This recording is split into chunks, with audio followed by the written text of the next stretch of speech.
Hi, my name is Molly Carnes, and I'm the Christian parent of a precious transgender queer daughter. I'm opposed to HB 25.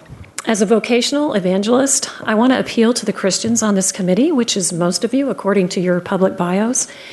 If you feel that supporting these bills makes you a defender of the faith, I beg you to reconsider, based on all of the information we have heard today about the alarming rates of suicide ideation in transgender children, mine included.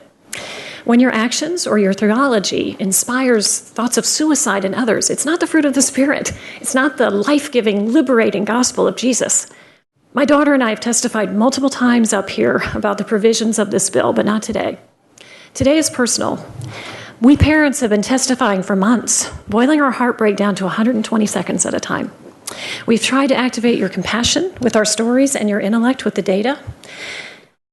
But you admit you don't even understand the terminology sometimes, and you refuse to avail yourself of the free educational opportunities that have happened right here at the Capitol. Yet you feel qualified to draft legislation that polices transgender children's bodies. To hear that a child's private parts is to be used as the basis for inclusion or exclusion is dehumanizing.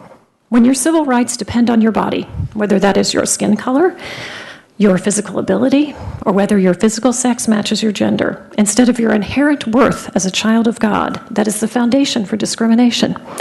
The beautiful thing about transgender people is that they understand at a very deep level that their soul, and not the body, is who they truly are and who we all are.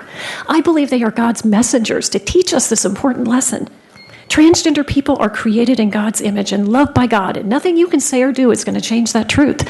So I ask you today, how do you want to be remembered for treating God's beloved? Thank you, Molly. I'm happy to answer questions. Thank you. Ms. Carnes, thank you so much for being here on behalf of your family. I'm going to ask you a question I've asked to the other parents who have come up here and again addressed this issue. And if you're willing to answer it, I appreciate it. Would you tell everyone what impact this legislation, this process, this discussion is having on you and your family and your child? Yeah, it's horrific. It clouds our existence. It's been a very dark cloud over this entire year. It's affected our mental health in a serious way.